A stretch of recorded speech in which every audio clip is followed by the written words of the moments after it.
Hola Rino querido, ¿cómo te va? Gracias por acompañarnos. Buen día Santiago, buen día Luis, Estela.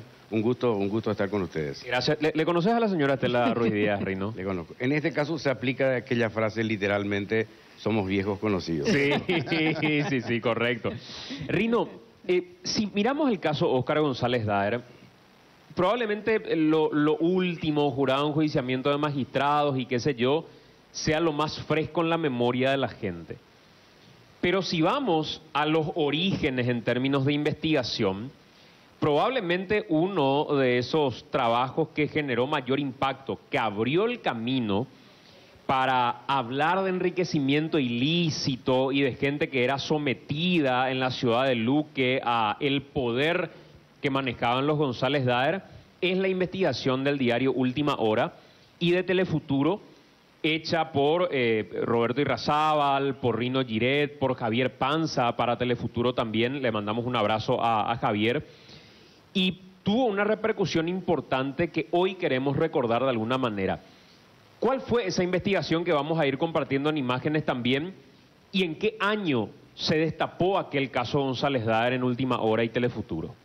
Fue en agosto del 2010, empezamos a publicar nosotros hace 11 años y básicamente consistió en revelar un esquema que tenían los González Daer y mediante el cual ellos tenían un negocio, el negocio de la usura, a través del cual se apropiaban finalmente después de los inmuebles de las personas a las que ellos prestaban dinero. Entonces montaron todo un esquema a partir del año 2009 con la creación de una empresa de maletín que se llamaba Príncipes de Saboya, a través del cual ellos lo que hacían eran ocultar sus bienes por un lado y por otro lado evadir el impuesto inmobiliario, el pago del impuesto inmobiliario, porque eran tantos los bienes que tenía que finalmente lo que hacía él era, bueno, ver cómo pagar menos el impuesto. Entonces, lo que hacía era un esquema fraudulento donde había una casa, hacía figurar en el sistema informático de la Municipalidad de Luque como un baldío. Las esquinas comerciales más importantes de Luque, hoy, que están llenas de locales comerciales, son de González Daer. Entonces, a través de Príncipe de Saboya era todo un negocio que tenían ellos, un negocio que era inmobiliario y a su vez la usura. Lo que nosotros aquella vez con Roberto y Javier lo que hicimos fue mostrar todo ese esquema fraudulento que ellos montaron y que le generaba obviamente muchísima plata, ¿verdad? Básicamente fue eso en agosto del 2010. Cuando hablamos de ese esquema y estamos viendo si podemos poner a pleno director esa página, esa tapa del diario Última Hora en agosto del 2010. En ese momento era el presidente del Congreso. Claro, presidente del Congreso paraguayo, en algún momento fue diputado de la Nación, en algún momento fue candidato a la intendencia de Luque, y de ahí la importancia de colocar siempre en los lugares fundamentales a gente de su entorno, Rino. Es más, el intendente electo de nuevo hoy en la ciudad de Luque, Echeverría, responde al equipo de González Daer. La DINAC es una institución manejada por González Daer. O sea, siempre los González Daer necesitaron manejar el poder en cada una de estas instituciones, no por una cuestión político-partidaria nomás, sino porque atrás estaba la manera, o está hasta hoy la manera, de maquillar muchos de sus negocios. Claro, en ese momento, es cierto, él era, en el año 2010, era presidente del Senado, creo que era el momento político, el cumbre de González Daer, había hecho una alianza con el gobierno de Lugo. Esto se da en un gobierno opositor. Entonces, justamente, lo curioso es eso, que uno pensaría de que, bueno, en una época de gobierno opositor, acá se aprovecharía para desmantelar un esquema de poder corrupto, ¿verdad? Sin embargo, el gobierno de ese entonces y la clase política también, y eso hay que decirlo, actuó con indiferencia. Como se dice en guaraní, oñemolente jun, ante esta situación, eso fue lo que pasó en realidad, y hubo un cierto encubrimiento en su momento hacia las revelaciones que se estaban dando en ese momento, ¿verdad? 2010 fue el momento donde él era nada más y nada menos que presidente de un poder del Estado. Nos acompaña también Roberto Irrazábal. ¿Cómo te va, Roberto? Muy bien. Periodista del diario Última Hora. Me acordaba justamente de lo que comenta Rino, que los ataques que recibíamos, ¿verdad? Nosotros éramos antiluguistas. Imagínate, le estábamos publicando a González Daer y nosotros éramos tildados de antiluguistas, porque en ese momento eran El aliado. aliados, Claro, ¿verdad? claro. Gente de la pesada, como Tomás Palau, por ejemplo, que era de base de investigaciones sociales, me acuerdo que, bueno, una anécdota, ¿verdad? Entre otros que nos decían, no, ustedes están pateando en contra del gobierno, ¿no? En ese momento, por lo que se siente nomás, Roberto, no sé cómo lo sintieron ustedes, era gente de la que ni siquiera se podía hablar siquiera. O sea, era peligroso referirse ya por el poder que manejaban en aquel entonces. ¿Y qué pasó con la investigación en sí? Porque periodísticamente la solidez era irrefutable. El tiempo terminó demostrando que años antes ya se había advertido sobre quién era González Daer y el esquema que manejaba. Documentaron ustedes todo eso. ¿Qué pasó? A ver, nosotros lo que demostramos de manera así irrefutable es que en la municipalidad de Luque se adulteraron los datos en el sistema informático para beneficiar a González Daer, ¿verdad? Entonces, a ver... Claro, en ese momento estaba su cuñado. Carjallo, o sea, Carjallo. en realidad el cuñado del hermano. Del ¿verdad? hermano, Bueno, sí. pero La familia. sí, nosotros nos fuimos, ¿te acuerdas, Rino? Nos juntamos con Arregui, que era el fiscal de Delitos económicos. delito económico. El actual titular Y de la Arregui, CEPRELAP. Sí, actual. Y bueno, nos lleva con... O sea, y nosotros pedimos por Yucio, ¿entendés? Yucio era el fiscal que a nosotros nos daba confianza, era el paladín de la justicia, ¿verdad? Y él nos decía, sí, vamos a hacerle caer como si fuera Al Capone. Como Al Capone cayó por los impuestos, realmente no por los delitos más densos que tenía, ¿verdad? Y nada, nosotros nos fuimos y le entregamos el trabajo de casi un año de minuciosamente ver todos los detalles y así, le entregamos en bandeja, ¿verdad? Y de pronto, me acuerdo yo, me voy a la oficina de Yucio y me dice, no hay nada respecto a González Daer. Y yo no entendía qué me quiso decir con eso, ¿verdad?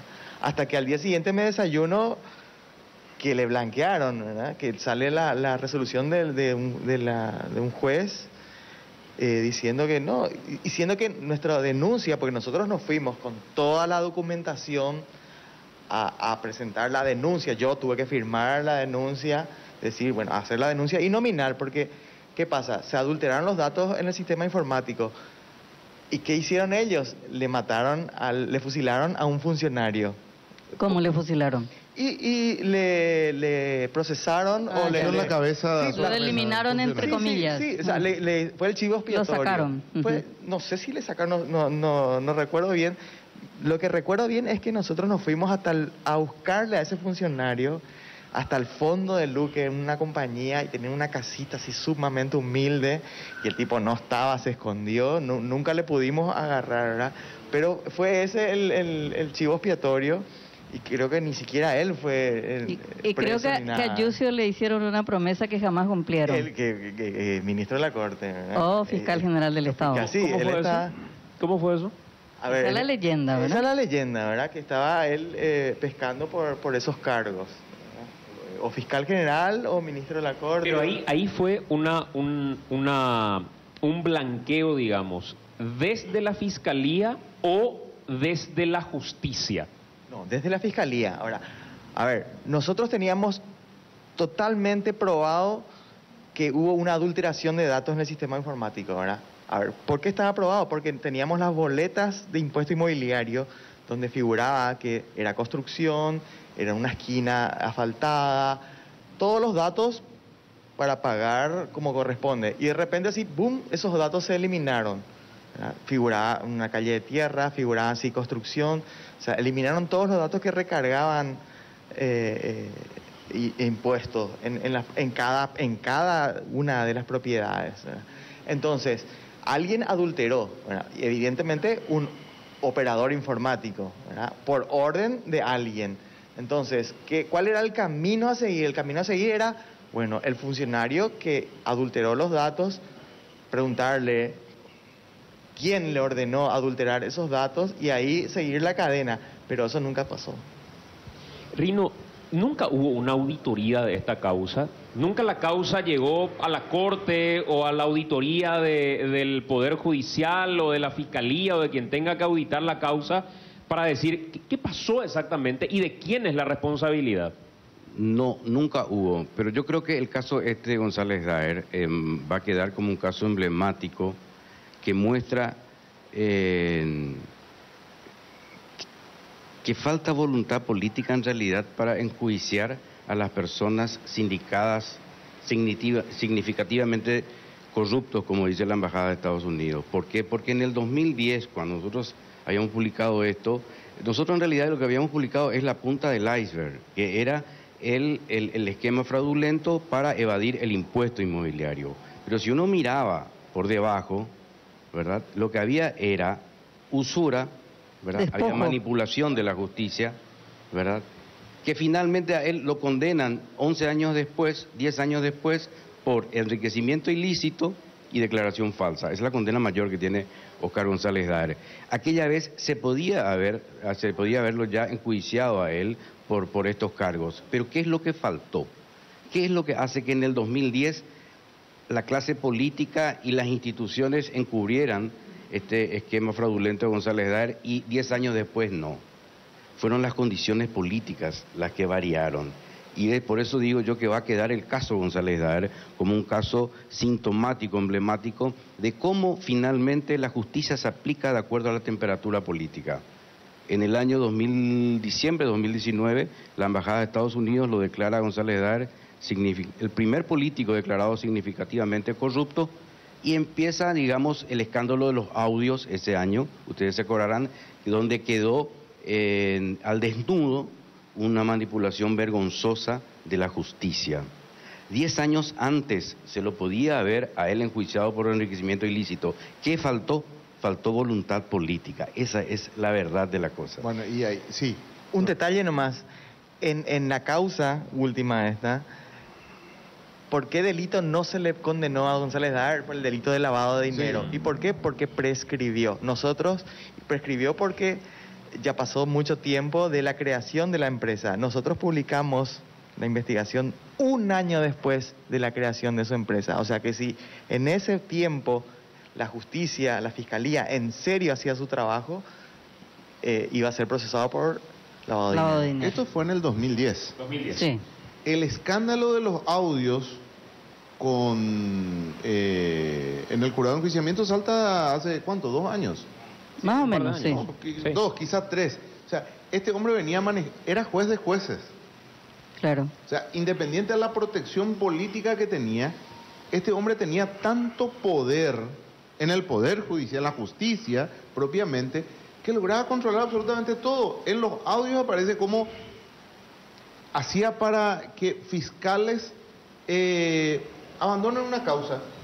Claro. Así. Como si nada, de la noche a la mañana. Entonces, imagínense si por una causa como esta, él iba en ese entonces, cuando no se sabía, no teníamos los audios ni nada, si iba a ser condenado. Para mí, el elemento clave en esta historia es que ustedes dos y Javier Panza ustedes dos están sentados acá. ¿De tu bolsillo salió plata? ¿Te condenaron y te obligaron a pagar algo? No. ¿A vos tampoco? La investigación era correcta. González Daer pagó. Se fue a la Municipalidad de Luque y pagó lo que nosotros calculamos debía en impuesto inmobiliario. Claro. O sea, a confesión de parte, relevo de pruebas. ¿Qué sentiste, Roberto, cuando en el escándalo de los audios se mete Príncipe de Saboya, que vos decís, este es un viejo conocido? Exacto. Y cuando, peor aún, se dice, no, ya prescribió esto, ya no se puede, y vos decís, pues yo un año después de su creación ya había denunciado. ¿Qué sentiste? Sin maquillar de ninguna manera el sentimiento, ¿qué te vino en la mente cuando eso pasó? Y mira, te puedo decir que me vino un montón de cosas, ¿verdad? Pero lo triste del caso es que todos, no sé si ya hablaron de esto, pero ¿por qué cae González Daer? ¿Por qué la Fiscalía le agarra a González Daer después de tanto tiempo, verdad? ¿Qué pasó ahí? ¿Qué dedo político le bajó el dedo a González Daer para que le toque? Recuerden ustedes que él era el presidente del jurado de enjuiciamiento de magistrados y le sacó a cuántos fiscales, el fiscal Nissen, ¿recuerdan? Claro. Víctima de él, y cuántos otros. O sea, el tipo era una persona intocable y nadie pensaba que se le iba a tocar. ¿Y por qué la justicia empieza a tocarle? ¿Quién es el actor político que dice, bueno, investiguenle, ¿verdad? Creo que sabemos. Juan Carlos Garaverna es una de las personas sindicadas como el que le bajó el pulgar. Le bajó el pulgar, ¿verdad? Porque ustedes recuerdan que hubo un caso terrible de video escandaloso protagonizado por el senador y bueno, en los pasillos se menciona que el responsable de aquel caso fue Óscar González Daer, ¿verdad? Y que esta fue una vendetta. Era tan poderoso este hombre que yo nunca voy a olvidar y creo que en esta imagen se resume el poder que tenía González Daer, que nosotros tuvimos una garganta profunda en este caso, que justo es de hacerle una reivindicación a esa persona, como todos los casos de investigación suelen tener siempre una garganta profunda. Nosotros tuvimos la persona que nos contó el dato y a partir del cual nosotros nos pusimos a trabajar. El miedo que tenía esa persona cuando entraba al local del diario o del canal, nunca voy a olvidar, porque temblaba, esta persona temblaba de miedo porque él decía, si me ven, lo que me van a hacer. Decir, nosotros tratábamos de introducirle al edificio por otro medio, otras puertas alternativas, ¿no? Porque el miedo que tenía esa persona era tal, ¿verdad? Porque sabía la represalia que le podía venir, ¿verdad? Bueno, González Daer en el 2010 era eso. Vos te ibas a Luque, nosotros íbamos a chequear las casas, trabajamos sobre 65 casas, que hicimos un catastro de 65 casas que él tenía y a partir de ahí fuimos a filmar, sacar fotos, a chequear la cuenta catastral, si tenía cuántos metros cuadrados de construcción, etcétera, etcétera. La gente no quería hablar. Le preguntamos al vecino, ¿esta casa de quién es? Y no, la gente no quería hablar por miedo, porque era un señor feudal poderoso que infundía miedo y que daba trabajo a la gente, tenía toda una clientela política en Luque y manejaba así. El intendente era el cuñado del hermano, era toda una rosca que se manejaba. Claro, el miedo, manera. Y yo creo que también había que agregar del poder de González Daer, del señor feudal de Luque, pero yo creo que también el señor feudal de la política, porque su trono, si bien era el Congreso, en realidad donde él ejerce ese poder absoluto y perverso es desde el jurado de enjuiciamiento de magistrados. Y lo más vergonzoso de ese es que en el jurado de enjuiciamiento de magistrados hay representantes de las instituciones más excelsas de la República, hay representantes de la Corte Suprema de Justicia, hay representantes del Consejo de la Magistratura, del Senado y de diputados, y no recuerdo otras instituciones. O sea, toda esta gente estaba sometida. Un ministro de Corte estaba sometido a lo que determinaba González Daer. Y en este sentido yo quiero rescatar el rol que cumplió Eduardo Peta cuando va como miembro desde el Congreso en el Consejo de la Magistratura y él patea la mesa, patea el tablero y rompe el statu quo de silencio y de complicidad que había en el jurado de enjuiciamiento con González Daer y empieza él a encontrar todos los expedientes cajoneados que González Daer iba sacando según la conveniencia, o para favorecer o para el garrote. Realmente, y por eso es que indignó tanto el Twitter del Consejo de la Magistratura dándole las condolencias del jurado de enjuiciamiento. Del jurado de enjuiciamiento de magistrados, porque desde esa es como un síndrome de Estocolmo, o sea, pero si ese hombre destruyó el jurado de enjuiciamiento de magistrados. Insostenible eso. Insostenible. Hay otra entidad también muy sometida que es la DINAC. No, la DINAC es su feudo. Exacto. Donde llaman lista para ver si votaron los muchachos, no votaron los muchachos, qué sé yo. Por último, a modo de reflexión, Roberto y Rino, ¿qué muere con González Daer? ¿Qué acaba, si algo acaba con González Daer, o de verdad es muy ingenuo pensar de esa manera? Muere su persona, ¿verdad? Acordate que está su hijo y todos estamos esperando la resolución en segunda instancia de la condena. Su hijo, Óscar González Chávez, fue proclamado concejal, el tercer concejal más votado de la ciudad de Luque. O sea, él está gozando de todas sus libertades y derechos, mientras que la justicia todavía no se pronuncia en una condena que ya está en primera instancia. O sea, todo, como en un momento tuiteé, era González Daer se fue sin pagar la condena que sacó la justicia, pero está su hijo. Y su hijo todavía tiene una deuda de 28.000 millones con el Estado, más 8 años de cárcel. Entonces estamos esperando todavía la resolución del tribunal de segunda instancia. Rino. Yo creo que se fue González Daer, pero queda esa forma de hacer política. Eso es lo que queda. Y queda en una sociedad que vota a personas condenadas por corrupción. Entonces, lo que queda es esa forma de hacer política para beneficiarse a costa de la gente, para beneficiarse del poder público, y lamentablemente finalmente creo que esa es una lucha que habrá que hacer desde las instituciones muy debilitadas, como se ve en este caso. El caso González Daer no es otra cosa que la historia de instituciones que no estuvieron a la altura, y lo que queda es eso, y derrotar esa forma de hacer política que encumbró a Óscar González Daer al punto de convertirlo en el señor feudal de Luque.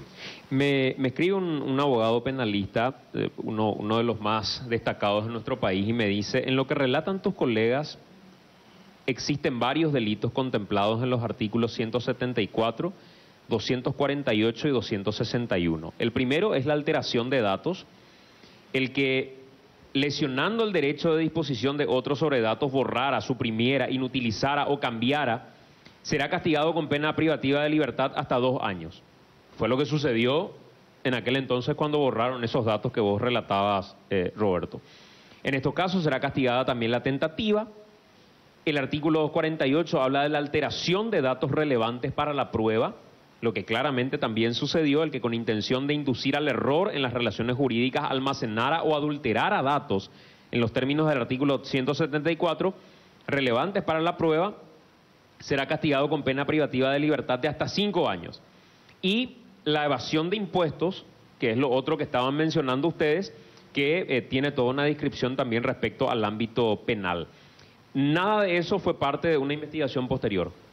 No, nada de eso. O sea, como te cuento, hubo un momento en que hubo un funcionario de la municipalidad a quien se le quiso endilgar toda la responsabilidad, ¿verdad? Y ese funcionario desapareció. Me acuerdo que le buscamos por todos lados, encontramos la casa y era una casita allá en el fondo de Luque. O sea, le querían fusilar a una persona que obviamente fue obligada a realizar esas operaciones. Santi, si me permitís un minutito, y si Roberto o Rino, en el marco de su investigación, de alguna forma, tienen detalle y nos pueden ayudar a entender cómo operaba esa red de usura, cómo se hacían con los bienes de una parte importante de la ciudad de Luque. Se dice que la ciudad de Luque es de los González Daer. ¿Cómo ellos hacían para quitarle una casa a una familia, por ejemplo? En el marco de la investigación, ¿qué datos ustedes manejan? Justamente eso fue lo que nunca pudimos cerrar. O sea, nosotros de un principio, a partir de que tuvimos esta fuente que cuenta Rino, ¿verdad? Esta persona que estaba ahí al lado, que estuvo de primera mano la información que nos brindó después, ¿verdad? De toda esa adulteración de datos, ¿verdad? Bueno, esa misma persona nos contaba cómo se hizo de esa cantidad inmensa de propiedades, y por algo que caen después en el delito de lavado, o sea, imposible justificar toda esa cantidad de plata, ¿verdad? Nosotros pensábamos que la gente iba a tener valor a partir de esa investigación y iba a salir a dar la cara a decir: sí, bueno, yo perdí mi casa porque esta persona me embaucó, ¿verdad? Todo el mundo habló fuera de micrófono, pero nadie se animó. La gente le tenía un miedo terrible. La gente tenía un terror a González Daer, al punto que nadie se animó a decir frente a cámara, frente al micrófono: Sí, yo perdí mi casa porque pedí prestado dinero y González Daer, cuando yo le quise devolver el dinero, nunca se hizo encontrar hasta el punto que me quitó la casa. Porque ese era el modus operandi, ¿verdad? El tipo te prestaba plata y desaparecía. Cuando vos le querías devolver el dinero, el tipo, yo no quiero tu plata, yo quiero tu casa. Claro, ahora en el marco de la investigación, ahora reciente, nosotros nos escandalizábamos porque Ramón González Daer prestaba a un interés del 72%. Sí. Hace poco salió publicado eso. El doble de lo establecido por el Banco Central hoy, que creo que es 34, 35% la tasa usuraria, él prestaba 72% el préstamo. Esa era la parte que nunca se investigó, que es lo que yo digo. Nosotros mostramos la punta del iceberg, pero nunca se miró abajo. Y abajo lo que había, un esquema financiero de usura, de lavado de dinero, que le permitió a ellos hacerse de 65 casas. Vos podés tener una casa, 2 casas, 3 casas, pero no podés tener 65 casas.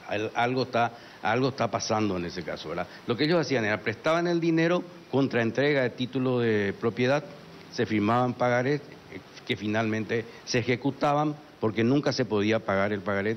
Sí, nosotros conocimos algunos casos de personas que quisieron honrar la deuda y no pudieron. Finalmente después esa propiedad terminaba en poder de Príncipe de Isaboya en la administración. En instantes a la vuelta de la... Gracias, Rino. Gracias, Roberto.